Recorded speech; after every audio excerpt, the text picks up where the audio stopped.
রামপ্রসাদের শ্যামাসঙ্গীতের একটি গান কবিতায়।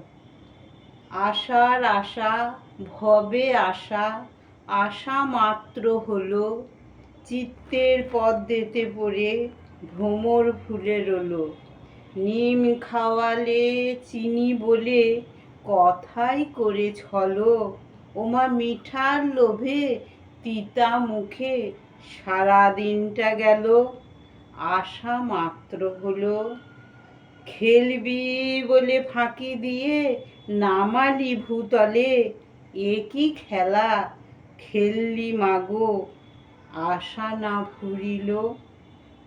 প্রসাদ বলে ভবের খেলা, যা হবার তা হলো, ওমা সন্ধ্যা বেলায় কোলের ছেলে ঘরে নিয়ে চলো। আশার আশা ভবে আশা, আশা মাত্র হলো।